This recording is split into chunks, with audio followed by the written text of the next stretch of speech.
किसी ने पूछा गुरु क्या करता है। गुरु कुछ भी नहीं करता है। तुम्हें क्या लगता है एक तैराक दूसरे को तैरना सिखाता है? जरा ध्यान से देखना वो क्या करता है। वो कुछ भी नहीं करता है। वो केवल इतना ध्यान रखता है कि तुम डूबकर मर ना जाओ, और इसके अलावा वो कुछ भी नहीं करता। और धार्मिक क्षेत्र में गुरु क्या करता है? धार्मिक क्षेत्र में गुरु इससे बिल्कुल विपरीत करता है, उल्टा करता है। तुम जब सागर में उतरो तो धार्मिक क्षेत्र में गुरु केवल इतना करता है कि तुम कहीं बच ना जाओ। उल्टा, बिल्कुल उल्टा करता है कि तुम डूब मरो उस परमात्मा के सागर में। और ये जो तुमने भ्रम पाल रखे हैं ना कि गुरु दीक्षा देता है, गुरु कान फूंकता है, मंत्र देता है, तंत्र देता है, ये तुम्हें किसने सिखाए? मूर्खों नहीं तो सिखाए। वो यही तो कर सकते हैं। वो स्वयं ही कहीं नहीं पहुंचे हैं, तुम्हें कहां पहुंचाएंगे? प्रश्न ये था, गुरु क्या करता है? उत्तर ये है कि गुरु तुम्हें मारता है। जीते जागते आदमी को मारता है, क्योंकि तुम मरोगे तभी तो तुम्हारा पुनर्जन्म होगा, तभी तो दूसरा जन्म होगा, तभी तो तुम द्विज बनोगे, तभी तो तुम ब्राह्मण बनोगे। मैं तिलकधारी ब्राह्मण की बात नहीं कर रहा हूं, थोथे पंडित की बात नहीं कर रहा हूं। तुम्हारे ब्रह्म का जन्म हो जाए, जो तुम्हारे भीतर जन्मों जन्मों से सोया पड़ा है, वो ब्रह्म आंख खोल के जाग ले। मैं उसकी बात कर रहा हूं। तैराक तुम्हें पानी में उतारता है और गुरु तुम्हें भवसागर में उतारता है, धकेलता है। और जितने गुरु तुम्हें इस भवसागर से, इस जीवन से विपरीत धकेल रहे हैं ना, काम छोड़ो, क्रोध छोड़ो, लोभ छोड़ो, धन छोड़ो, पत्नी छोड़ो, व्यापार छोड़ो, वो तुम्हें बहका रहे हैं। जीवन में कभी भी तैरना नहीं सीख पाओगे तुम। जीवन में कभी भी उड़ना नहीं सीख पाओगे तुम। तैरने के लिए समुद्र चाहिए, उड़ने के लिए आसमान चाहिए। वो तो मूर्ख तुम्हें हिमालय में भेज रहे हैं। यूट्यूब पे देखता हूं मैं, हजारों मिलते हैं। कल भी देख रहा था, कोई गीता के नाम से किसी ने संस्था बनाई। वेबसाइट खोलो, सबसे आगे एक पॉपअप चलता रहता है, डोनेटर्स। अरे पागलो, दान क्यों मांग रहे हो? तुम धर्म सिखा रहे हो या दान लेने के लिए, चंदा लेने के लिए आए हो? केवल चंदा, इतना ही रह गया है। चंदे की आवश्यकता क्या है? गुरु को धन की आवश्यकता क्या है? अपने स्वयं के बिजनेस करे, कमाए और लोगों को ज्ञान बांटे। पहले ऐसा ही होता था। कबीर अपना कमाते थे, नानक अपना कमाते थे। कौन चंदा मांगता था?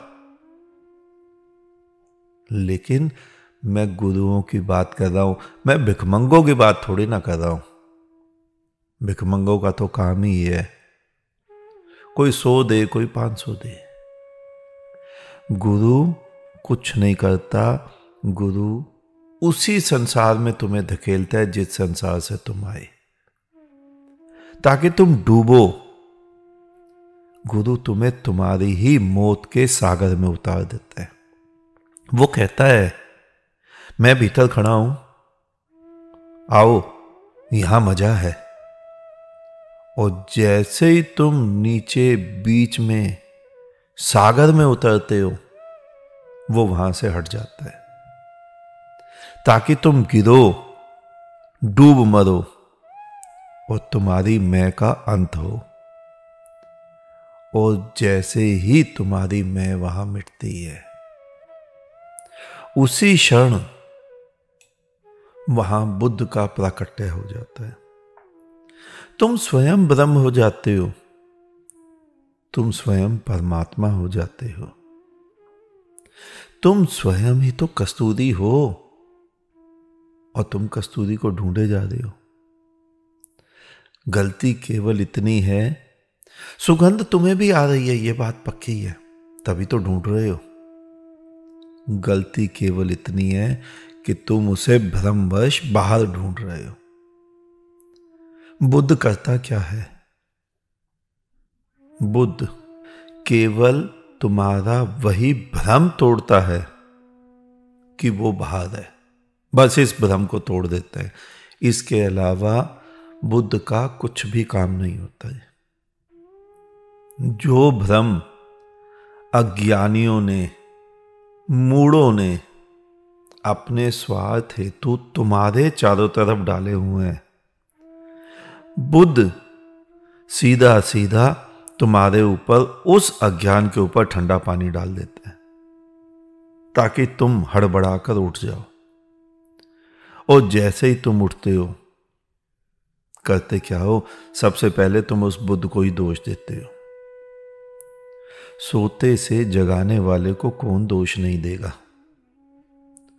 तुम सोए हो आधे इस विचार में कि वो स्वयं पापी है, नरक जाएंगे, और आधे इस विचार में सोए हो कि वो पुण्यात्मा है, स्वर्ग जाएंगे, बैकुंठ जाएंगे, मोक्ष जाएंगे, मुक्ति जाएंगे। केवल बुद्ध बीच में एक ऐसा व्यक्ति खड़ा है जो जागा हुआ है। वो ना तो पाप का और ना पुण्य का कोई भी स्वप्न नहीं देखता है। एक अधार्मिक चोर होने का स्वप्न देखता है। वो चोर होने के स्वप्न में भरमाया है और तुम्हारे सारे धर्मों को मानने वाले साधु होने के स्वप्न में भरमाए हैं। लेकिन बुद्ध ना तो धार्मिक होता है ना अधार्मिक, वो तो केवल होता है, केवल बुद्ध होता है। और वहां तो केवल परमात्मा होता है। मैंने तुम्हें पहले भी समझाया था ना कि धार्मिक व्यक्ति होता ही नहीं। हिंदू व्यक्ति होता है, मुसलमान व्यक्ति होता है, सिख होता है, ईसाई होता है, बौद्ध होता है, जैन होता है, लेकिन धार्मिक व्यक्ति नहीं होता है। जो धार्मिक हो गया वहां तो व्यक्ति ही नहीं होता है, वहां तो बुद्ध होता है, वहां तो परमात्मा होता है, वहां तो ब्रह्म होता है।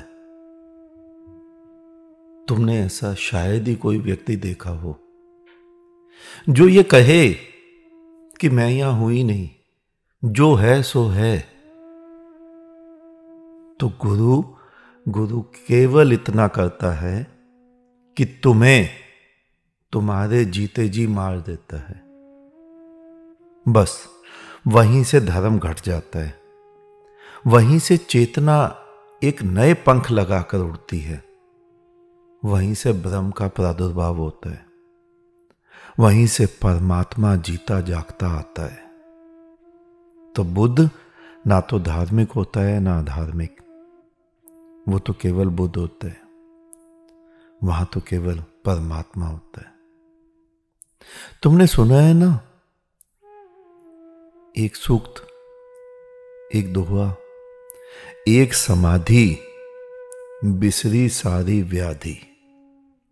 वो समाधि, जैसे ही व्यक्ति धार्मिक होता है, जैसे ही बुद्ध होता है, वो समाधि घटित हो जाती है। और वो समाधि तुम्हारी मूर्ता वाली आंख बंद करके बुद्ध की तरह बैठने वाली नहीं होती। एक भाव दशा का नाम है समाधि,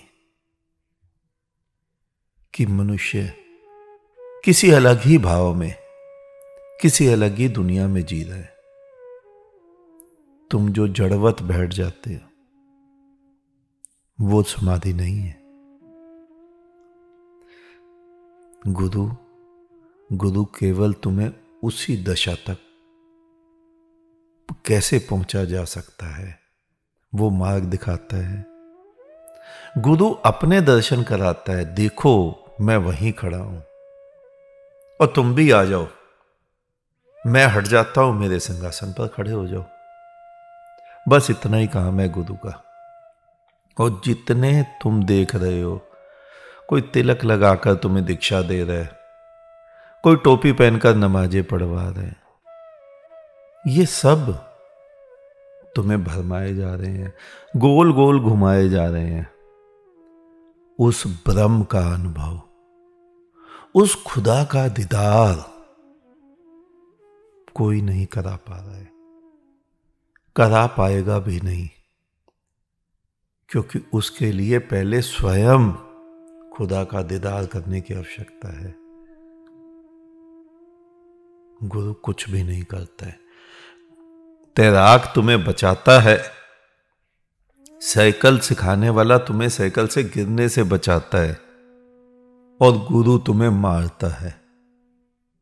गुरु जीते जी मारने का या एक ऐसा कुआं है जिसमें तुम जीते जी जाकर मरते हो। बस गुरु इतना काम करता है।